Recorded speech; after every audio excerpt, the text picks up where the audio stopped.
Trauma Therapist Podcast, episode 324. All right, folks, thanks so much for checking out this clip of the Trauma Therapist Podcast. If you'd like to hear this episode in its entirety, along with the four most recent episodes, head on over to thetraumatherapistpodcast.com. That's thetraumatherapistpodcast.com.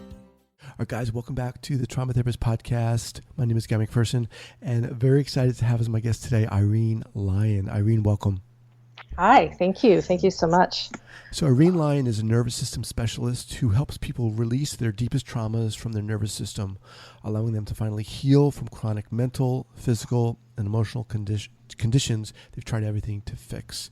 Irene has intensively studied and practices the work of Feldenkrais, Peter Levine, Kathy Kain. She has a master's degree in research in the fields of biomedical and health science and regularly appears on podcasts and online summits teaching all things nervous system health, healing trauma, and neuroplasticity. Awesome. All right, Cool. Irene, before we dive in, where are you calling from? And where are you from? Yeah. I am. Yeah, it's easy. I'm originally from Vancouver, British Columbia, Canada. Okay. And I've lived a few spots in my life, up in the mountains of Whistler, British Columbia. I don't know if you know Whistler. It's a big ski resort. Yeah. So I was there for a while. That's part of my story. And then lived in Australia for a few years. That's where I did my research. Oh. And now, full circle, I've come back to my hometown, and I live literally a 15-minute walk from the hospital I was born at. Wow. Back in 1975. So yeah, Wow. I walk by that hospital almost every day, and Vancouver is truly home. Yeah. What an interesting experience to like be living near the place that you were born in. So all right, we start usually with a quote or a mantra. Do you have something you want to share? Yeah, it's interesting. I picked this quote up back in 2000 when I was doing my research, doing a lot of reading Einstein and alchemy, like lots of more mystic sciences, if you will. And I don't know if you call this a quote, but it's something that the alchemists, and not the book that Paulo Coelho wrote, but like the true alchemists, what they lived by. And I will say it in Latin. I may not do the Latin justice, but it is ora, lege, relege, labora, e veni. And that means ora is pray, lege is read, relege is reread, labora, work, e veni is and you shall find. So I remember when I found that, I was still deep in my studies, doing health sciences and at the time, actually recovering from some physical injuries due to ski accidents I had had in my early 20s. And so I was doing a lot of searching and a lot of trying to figure out things, and how come my initial bachelor degree, which was in health science and exercise science, why that work actually wasn't helping me heal. I was, trying to heal these orthopedic injuries, and about 7 years of education and rehabilitative education, and I still didn't know how to help myself. And so there was this element of, what am I missing? And that's when I kind of got first piece into kind of the more somatic world, if we want to call it that, was with the work of Dr. Feldenkrais, Moshe Feldenkrais. And so that was sort of the launch pad to me going into what some people might call alternative healing methods. And yet, if you really look at the people that I have studied with over the last 18 years, they were all really hardcore scientists. Feldenkrais being one, Peter Levine being one, and then my more recent mentor is Kathy Kain. So yeah, that was where the alchemist really got me. And I still, to this day, think of that when I work with my online clients. I always make sure they know of that saying, if you will, because the one thing I've really learned in this healing world is we have to keep learning and we have to keep working at it. And if we keep putting those pieces together, we eventually find what we're looking for, if that makes sense. It does, yeah. So once again in English, so it's pray, read, reread, work, and you shall find. Yeah. I love that. So you touched a little bit about your skiing accidents. Was that how? Did that start the engine into getting you into this field with trauma and so forth? No, it wasn't. Oh, okay. Yeah, it's weird. So, quick story. So, I was a big active kid in my teens, and long story short, had a whole bunch of knee ski accidents. So, common things are the ACL, cruciate ligaments. But the big one was I fractured my kneecap, my patella of all things, which was a complication from another surgery. And that threw me into a bit of a tailspin more physically, because my body was all crooked. I was on crutches for a long time. So I was physically kind of twisted, and yet I was strong. And so I got into the Feldenkrais work, and the Feldenkrais work pretty much fixed all of the physicality problems. And it was so miraculous to me at the time that I decided to study Dr. Feldenkrais's work. I did that. And I started private practice. This is when I was still living in Whistler, British Columbia.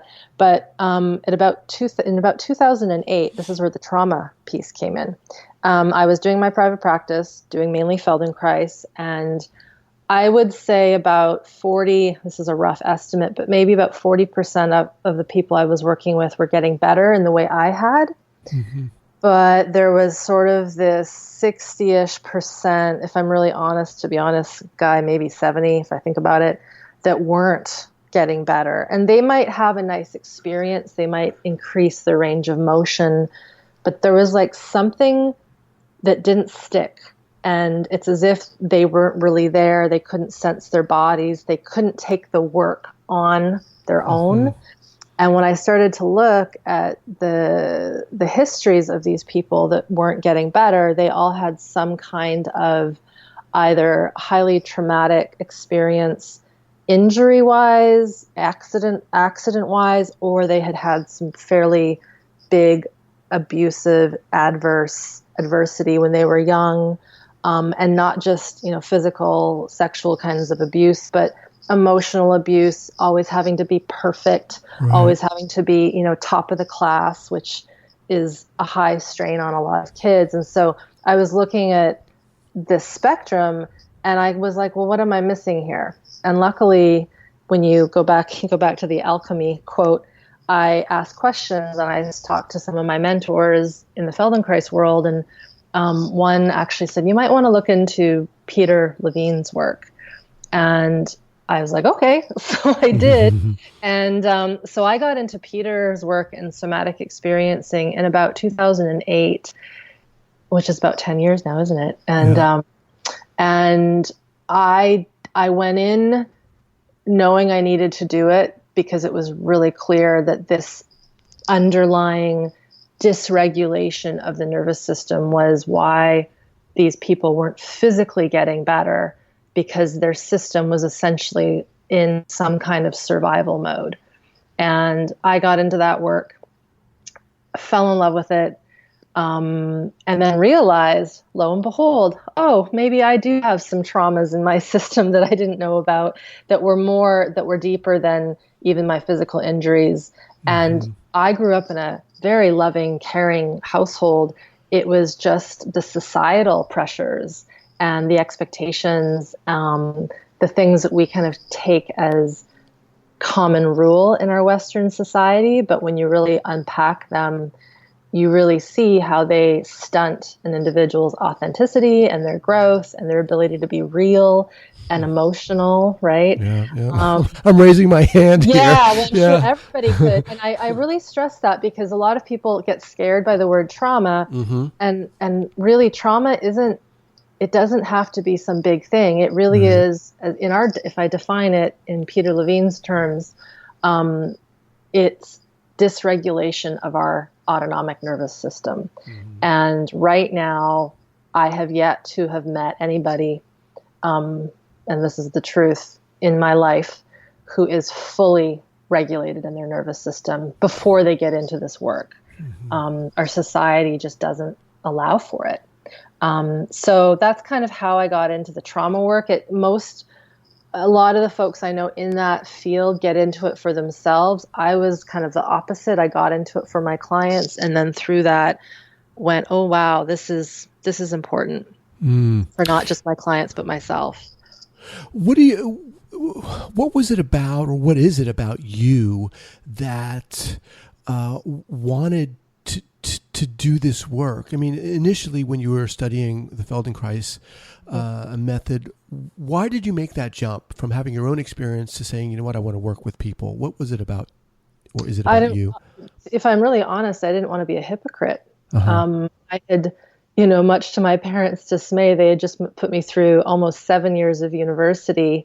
That's not including my master's degree, to become highly trained to work with humans at the rehab level, the nutrition. I was trained in nutrition, exercise science level. And I was watching my own body not get better with all that. And I was trained by some good teachers in university. And I was like, what is going on here? And I was actually raised in a medical family. My parents are both veterinarians, both animal doctors. So I think there was always this essence of finding the solution. And I knew darn well that if I didn't keep searching for the thing that would help me, at least in that primary moment in my Feldenkrais years, if I didn't figure out what that was missing, I wouldn't have, to be simple, job satisfaction, right? And I was already kind of getting a bit frustrated with the classic way of training people and doing exercise rehab, all the core work and stretching and strengthening. And while exercise and staying strong is essential, the way in which we physically rehabilitate people is quite primitive. And so I just knew there was something more to it. And so that's kind of one of the reasons why I kept pursuing that. I've been asked this question before, what drives you? What makes you want to do this? And it's interesting. I was just with my team. I have a team of about 10 people that help me with my online work. And I said, I never woke up one day and said, this is what I want to do.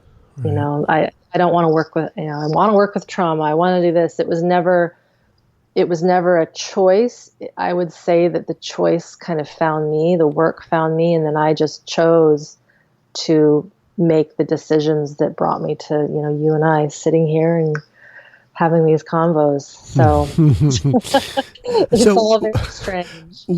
With your study, initial study with Peter Levine's work and so forth, and quote unquote trauma, how did things shift for you in the way you interacted with your clients or approached your clients?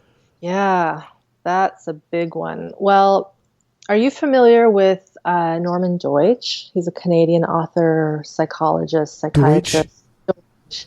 He wrote one of the first brain book, right? Yeah. Was that Deutsch? First book, yeah, his first book was called the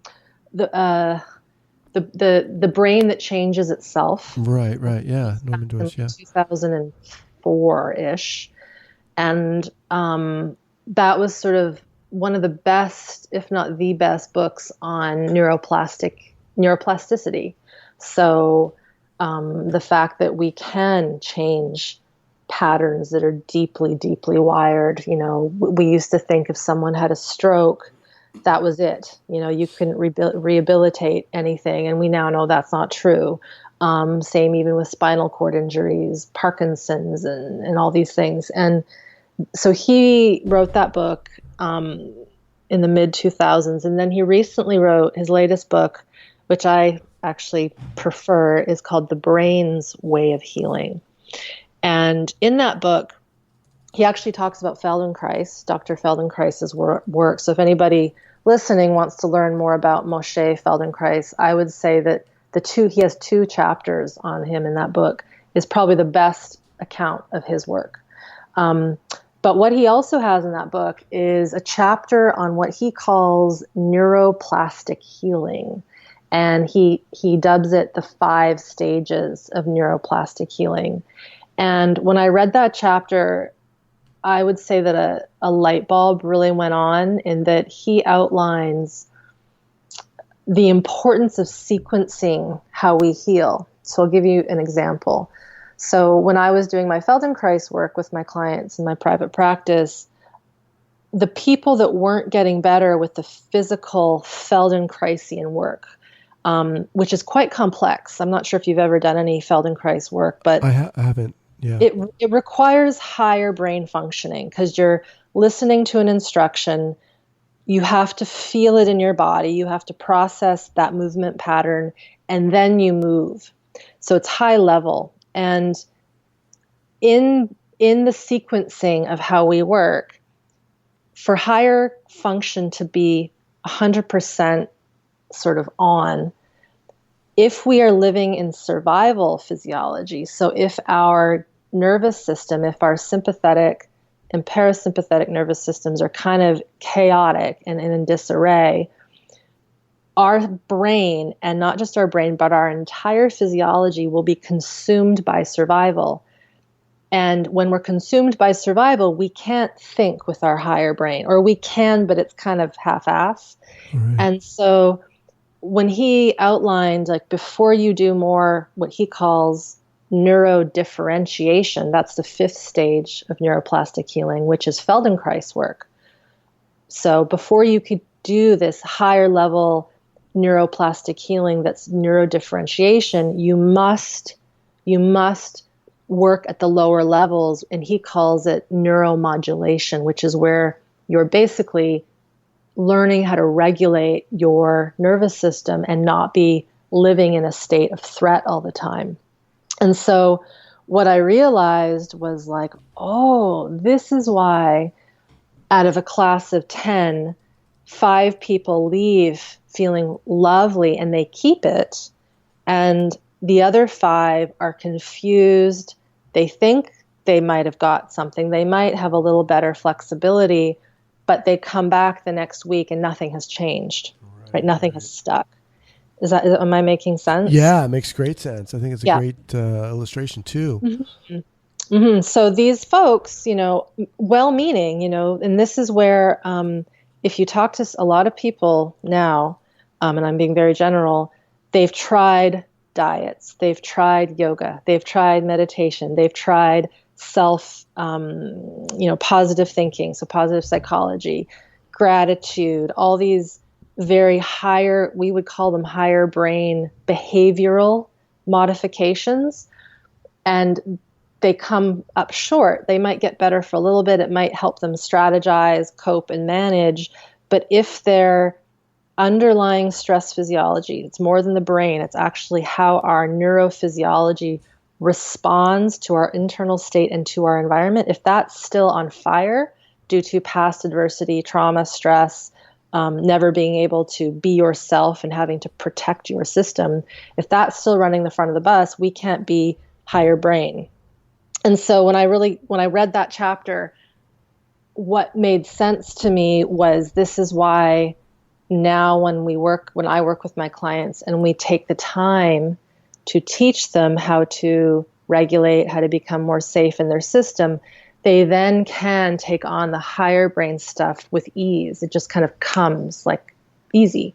Whereas before, with that stress physiology running the front of the bus, it really is indicative to that kid in school who's labeled ADD or learning disabled. It's not that they're stupid. Mm-hmm. It's that they are struggling with survival energy and they can't focus. They can't concentrate.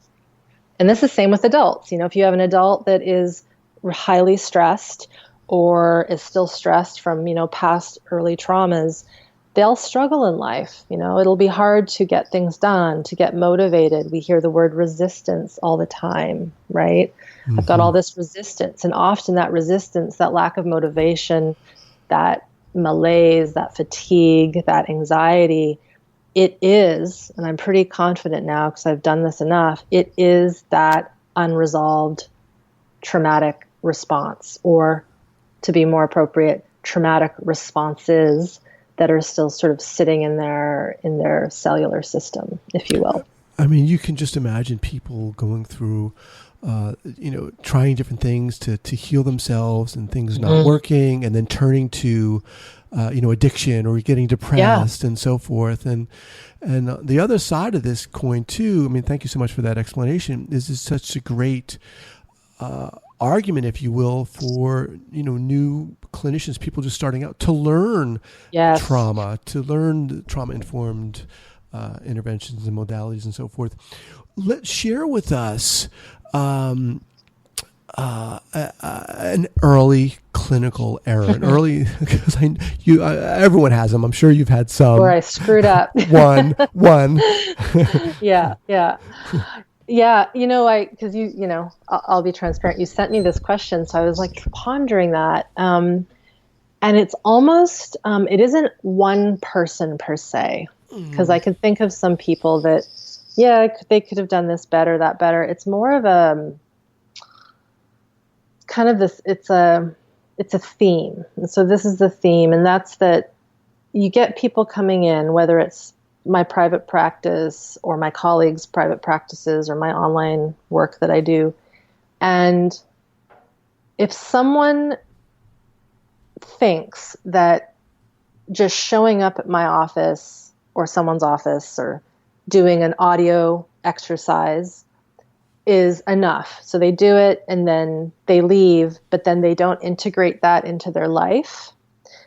If they don't integrate it into their life and have their entire life be a mirror by which they can work on their physiology, their responses, their stress, it's hard to heal.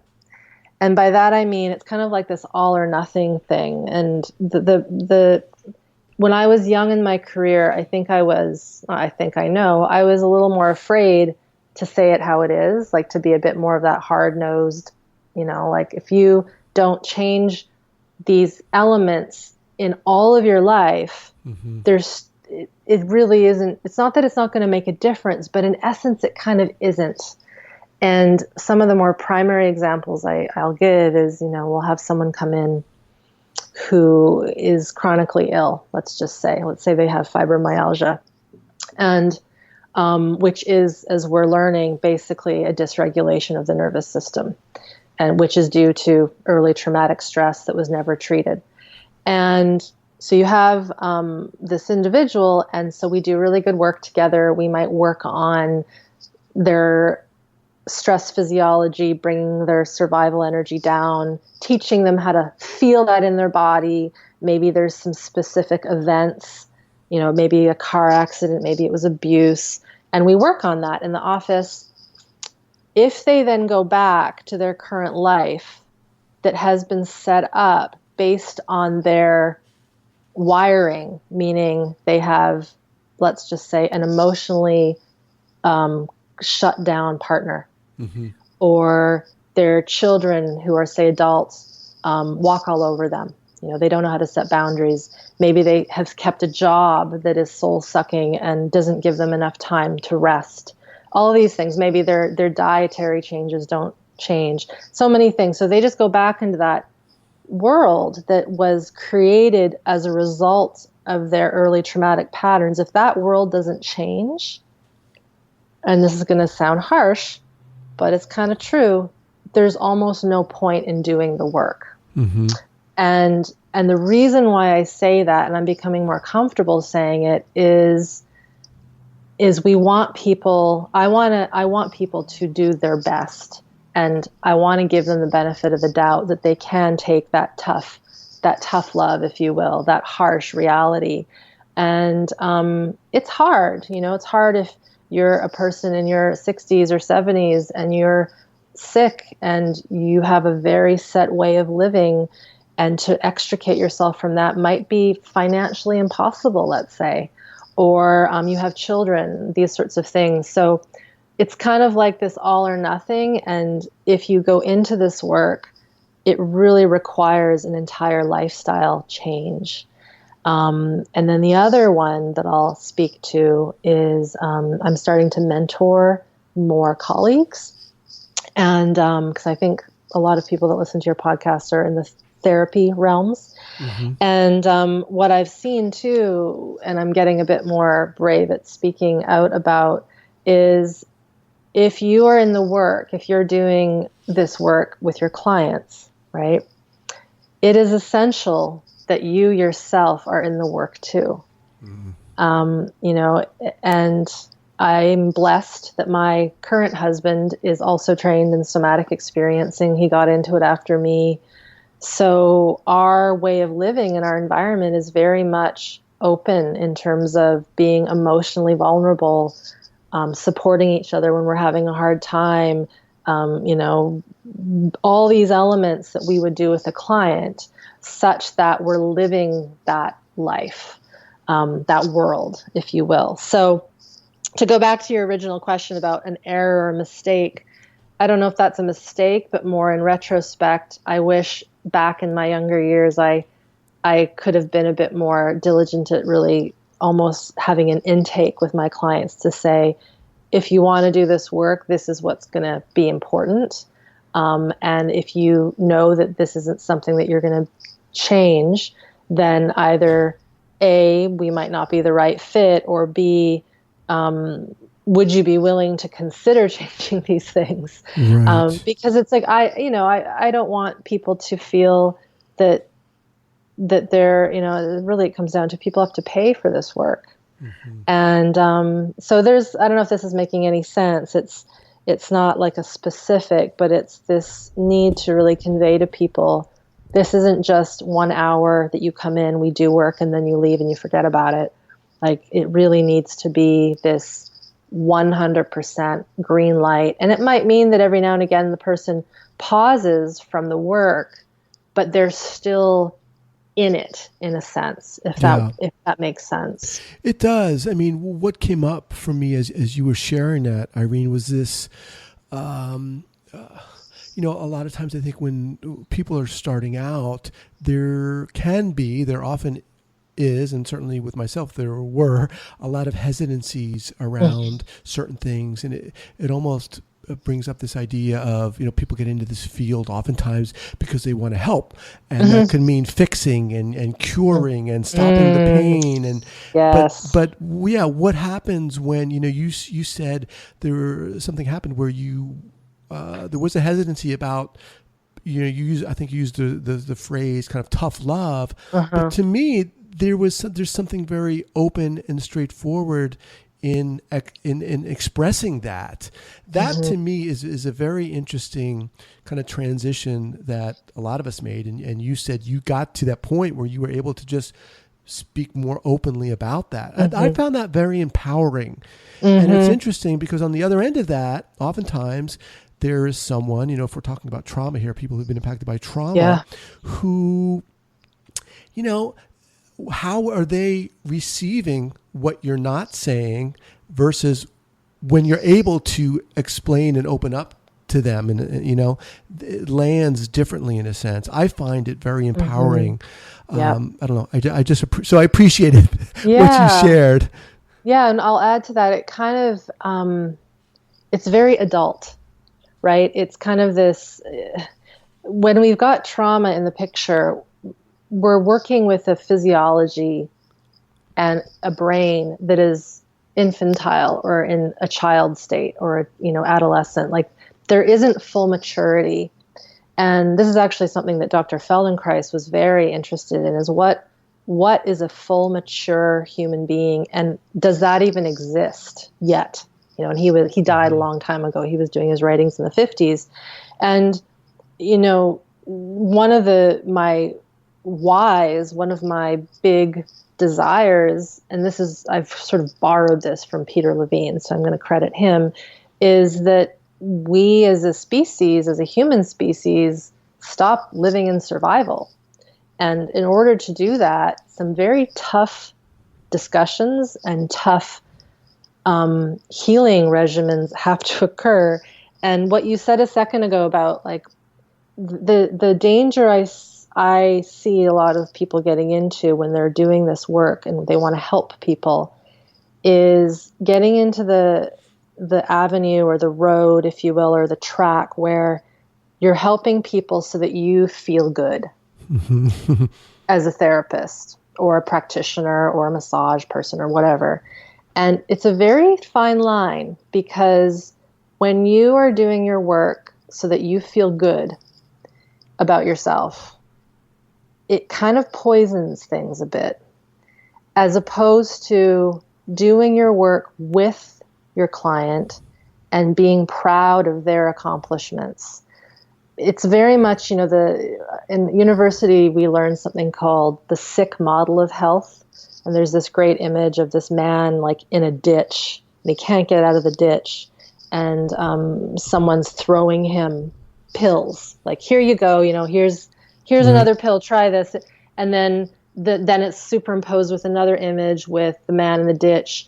And the guy above is like giving him a hand and helping him get out of the ditch, as opposed to just throwing him stuff. Mm-hmm. And I think at least as I mature, and I consider myself still young in this work, but as I look at how do you sustain this work and how do you keep going, you really have to, I believe, this is my opinion, see the work as you're kind of a catalyst, and there has to be very little ego involved.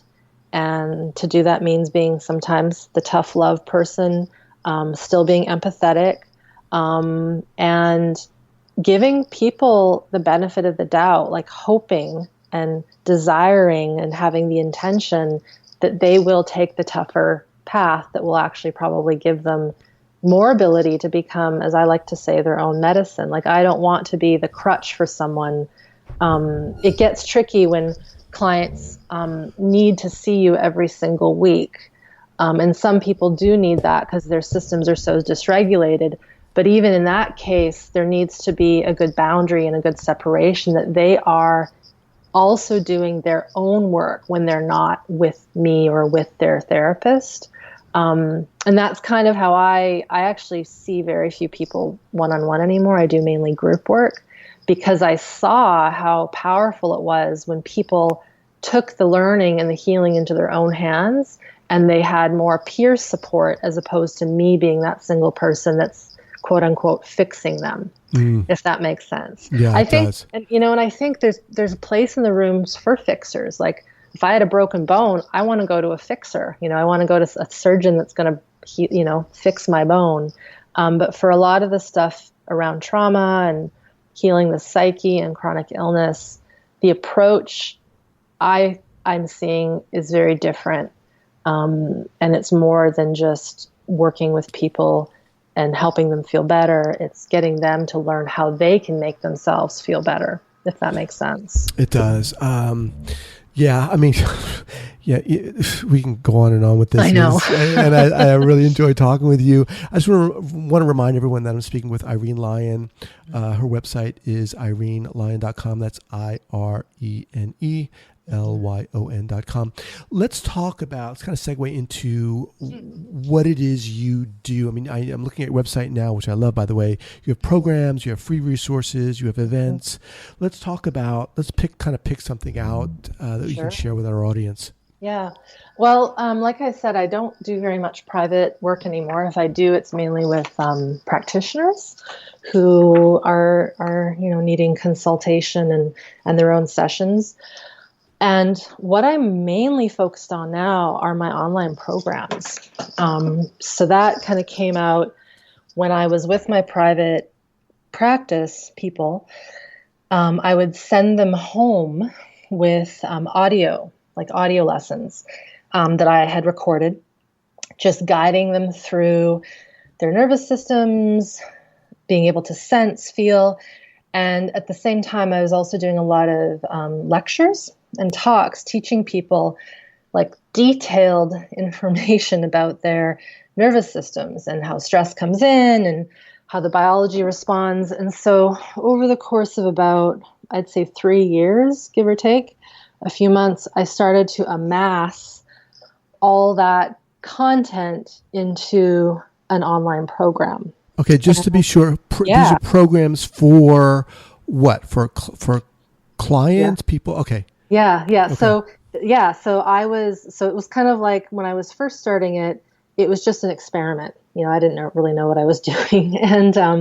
But I knew that people needed something when they weren't with me. Like, they needed to learn and they needed to study.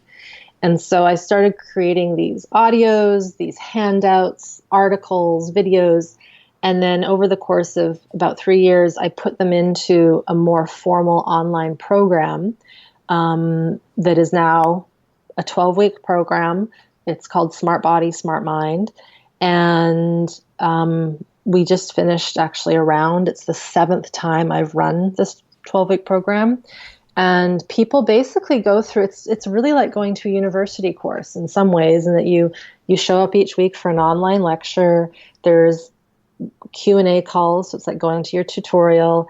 There's readings, there's video trainings, and then there's the practical where they listen to an audio, I call them neurosensory exercise, and then they do that lesson. And that work is really a unique blend of Peter Levine's work, my other mentor, Kathy Kain, who is well steeped in early developmental trauma, and then Feldenkrais work. So to describe it in words can be maybe confusing, but essentially I've curated and amalgamated those 3 pieces of work into this program. And so far we've had well over, I should know the numbers, well over 1,000 plus people go through it in over 40 countries worldwide. Wow. So and then the people in that are a mix of people. Some folks have severe chronic illness. Others are like myself, like you, who want to learn a bit more about the nervous system, trauma. Some people are practitioners who are still healing their own wounds, and so they're in there. But all sorts of folks have come in and really benefited from kind of that amalgamation of the work that I've been kind of piecing together for the last 20 years, really. So that, again, is called Smart Body, Smart Mind. Okay, I'll have this linked up at the show notes page at the traumatherapistpodcast.com. Awesome. When's the next what? Intake? Yeah. Yeah, so we do that. Right now, I run it once a year. Okay. Up until 2017, it was twice a year, but I'm wanting to get back into doing more mentorship and live events where I'm teaching more Feldenkrais sort of movement. So we run that every spring. So it's going to go again in spring 2019, most likely around the first week of April, last March. Yeah. Okay. And then the other side is that because I know there might be folks who want to get started right away, we do have a smaller self-study course that was curated from the 12 weeks. That's a 21-day kind of tune-up, we call it, nervous system tune-up, and that could be started at any time. So someone who wants to start that could do it today if they wanted to. Irene, how about a go-to book recommendation? I'm going to list up here Norman Doidge's book. Yeah, Doidge's are great. They're very great stories. He's a great writer. I had 2 books in mind. So one, and of course, Peter Levine's books are a given because he's one of my mentors, but the 2 books that are less known, or maybe not, one would be When the Body Says No. That is a book written by Dr. Gabor Mate, and he's a physician based in Vancouver, actually, but he's become quite well known for his work on addiction, ADD, and chronic illness. So When the Body Says No is a wonderful read. It's a hard read for someone who might be living with or trying to heal a chronic illness, but it really goes into the stress interactions and the consequences of emotional repression on our physiology. So that one's a good one. And again, beautifully written with lots of stories, which I always like. And then the other book is called Scared Sick. Scared Sick. Scared Sick, okay. Scared Sick. And that's written by a science writer named Robin Carr Morse. And we didn't talk about this, but there's so much information online, and I have articles on this. But that book dives into something called the ACE study. I'm not sure if you've had anybody talk about the ACE study. So that's the Adverse Childhood Experiences study. And that really is the seminal piece of research. It's kind of like the Framingham heart study that showed connections with heart disease back in the 80s. This is like the study that has really shown without a question that early childhood stress, when that is left untreated, will cause mental, physical, and emotional illness later in life, addiction, cancers, arthritis. That book, I think, is probably one of the better books to break that study down in a way that isn't too scary. It has the science, but it also has lots of stories. It's just a really well-written book for someone who wants to learn more about these interactions of childhood stress, adversity, and illness later in life. Awesome. So those two books again, When the Body Says No, Understanding the Stress Disease Connection, Gabor Mate, previous guest on this podcast, and then Scared, Sick, The Role of Childhood Trauma in Adult Disease by Robin Carr Morse. Irene, what's the best way for people to get in contact with you? My website, really, irenelyon.com. All my social feeds are there. We have a pretty robust Facebook community too. It's called Healthy Nervous System Revolution. I think we've got about 20,000 people in that group. And so that's moderated by my team of about 8 people. People can ask questions related to the nervous system. It's about education. It is not group therapy, but it's where you can get a lot of good resources. I've got a YouTube channel that you can find on my website that's been called Binge Worthy, which is always funny to me that trauma videos could be binge worthy, but apparently they are. Nice. And then I've got a blog also, and I'm kind of all over the place. I'm on Instagram. I'm doing all that stuff. Okay. Yeah. Irene, it's been a pleasure speaking with you. Thank you so much for taking the time to do this. It has been a long time coming, and I appreciate it. Thank you. CPTSDfoundation.org provides daily recovery support, live group calls, 365 days a year. All calls are led by trauma-informed advocates, authors, and highly respected practitioners in the field of trauma recovery. CPTSDfoundation.org helps survivors connect with others who've walked through the fire of abuse and are on a path toward healing. After working with thousands of survivors all around the world, they know how to help you escape the shame of abuse by connecting with like-minded individuals so you can finally feel like healing is possible. Stop isolating between therapy appointments. Getting re-traumatized with your current strategy is no longer necessary. Reach out to CPTSD Foundation today and discover the life-changing, daily, trauma-informed peer support you've been waiting for. That's cptsdfoundation.org. Thanks so much for checking out this clip. And once again, if you'd like to listen to the most recent episodes of the Trauma Therapist Podcast, head on over to thetraumatherapistpodcast.com. That's thetraumatherapistpodcast.com.